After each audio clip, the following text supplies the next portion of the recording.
مرتبہ اس بات کا فیصلہ ہونا ہوگا کہ افغانستان پرامن طور پر رہنا چاہتا ہے کہ نہیں چاہتا. انٹرم افغان گورنمنٹ کم از کم اس بات پر تو آئے کہ اپنے عوام کے اوپر تو رحم کرے, ان کے اوپر تو ظلم نہ ڈھائے.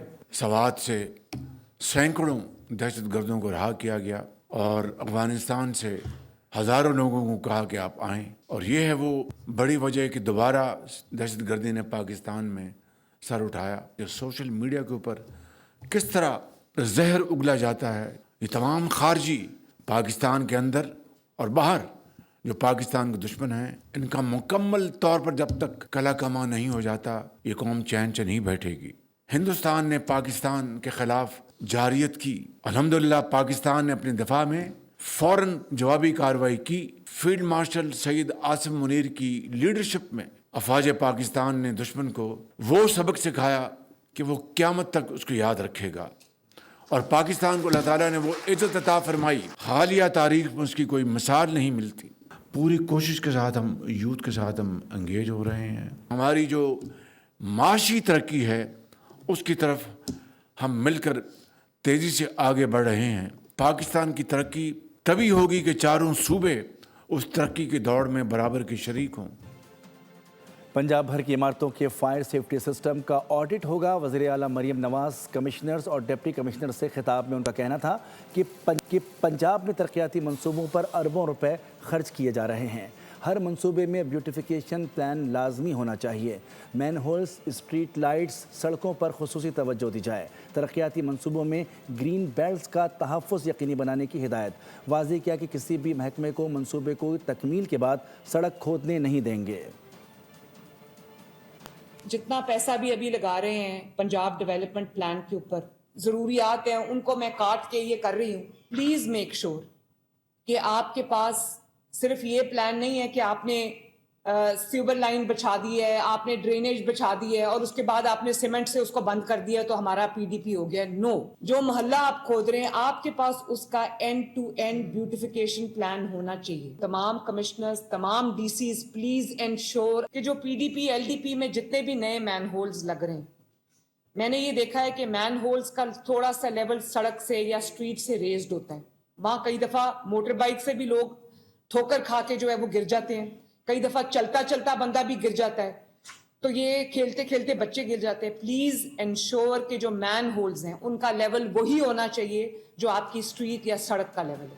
چیئرمین تحریک انصاف بیرسٹر گوہر نے ایک بار پھر بانی پی ٹی آئی کے کیسز سماعت کے لیے مقرر کرنے کا مطالبہ کر دیا.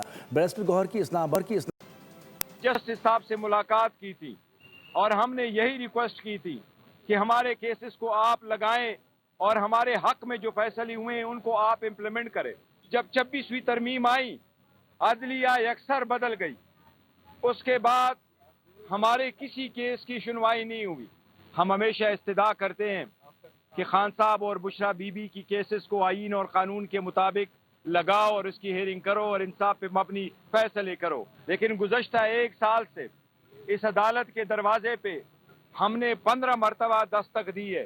ہم ملاقات کے لیے جاتے ہیں, ہماری ملاقات نہیں ہوتی. وزیر اعظم کے مشیر اور نون لیگی سینیٹر رانا ثناء اللہ نے پھر سے اپوزیشن کو مذاکرات کی پیشکش کر دی. کہا کہ اپوزیشن کو چاہیے کہ وزیر اعظم کی آفر کو قبول کریں. قائد ایوان اور قائد حزب اختلاف کے بغیر ایوان چل نہیں سکتا. آگے کا راستہ پارلیمنٹ سے ہی نکلے گا اور اپنے اپنے موقف پر رہیں تو بات آگے نہیں بڑھے گی. طرف سے تو کوشش پہلے بھی تھی, اب بھی رہے گی, اور خاص طور پہ پرائم منسٹر آف پاکستان انہوں نے جو آفرز کی ہیں 1 سے زیادہ مرتبہ وہ تمام برقرار ہیں. انہوں نے اپوزیشن کو بڑی وضاحت کے ساتھ جو ہے وہ یہ کہا ہے کہ ڈائلاگ ہونا چاہیے. یہ پاکستان میں شاید یہ پہلی دفعہ ہوا کہ 4 سال تک لیڈر آف دی ہاؤس نے لیڈر آف دی اپوزیشن سے رابطہ نہیں کیا. اس رابطے کے بغیر پارلیمانی جمہوری سسٹم جو ہے یہ چل نہیں سکتا. جن ملاقاتوں میں میں موجود رہا ہوں وہاں پہ تو انہوں نے شکریہ بھی ادا کیا ہے پرائم منسٹر صاحب کا کہ آپ ہمارا بڑا خیال رکھ رہے ہیں. اگر کسی جگہ پہ کوئی کوتاہی ہوئی ہے تو اس کو ری وزٹ کر لیں. اور ابھی آپ کو بتائیں سابق کپتان شعیب ملک نے پی ایس ایل کو الوداع کہہ دیا. سوشل میڈیا پیغام میں انہوں نے کہا کہ پی ایس ایل میں 10 برس کھیلنا ان کے لیے ایک یادگار سفر رہا. شعیب ملک نے واضح کیا ہے کہ کرکٹ کے لیے ان کا جذبہ ہمیشہ برقرار رہے گا. سابق کپتان نے بنداہوں کا بھرپور شکریہ ادا کرتے ہوئے لیگ کے ساتھ گزارے گئے لمحات کو قابل فخر قرار دے دیا. خیبر پختونخوا کے بالائی علاقوں میں آج سے بارش اور برف باری کی پیش گوئی. دریائے کابل اور ندی نالوں میں پانی کی سطح بڑھنے کا خدشہ. سوات، چترال، دیر، بنیر اور رنگاشلا سمیت مختلف اضلاع میں فلیش فلڈنگ کا خطرہ ہے. پی ڈی ایم اے نے الرٹ جاری کر دیا ہے. کراچی سمیت سندھ کے مختلف شہروں میں بھی جمعرات کو گرج چمک کے ساتھ بارش کا امکان ہے. فیڈرل فلڈ کمیشن نے دریائے کابل اور معاون ندی نالوں میں سیلاب اور فلش فلڈ کے خدشے کے پیش نظر الرٹ جاری کر دیا. 21 سے 24 جنوری کے دوران طاقتور مغربی سسٹم ملک کے بالائی علاقوں کو متاثر کرے گا، جس سے 22 اور 23 جنوری کو دریائے کابل میں پانی کے بہاؤ میں اضافہ متوقع ہے. خیبر پختونخوا اور کشمیر میں بارش اور برفباری کے باعث سوات، چترال، دیر، مالاکنڈ، مانسہرہ سمیت متعدد اضلاع میں خطرہ ہے. پی ڈی ایم اے اور ضلع انتظامیہ کو انسانی جانوں اور املاک کے تحفظ کے لیے پیشگی حفاظتی اقدامات کرنے اور متعلقہ اداروں کو ہنگامی تیاری مکمل رکھنے کی ہدایات جاری کی گئی ہیں.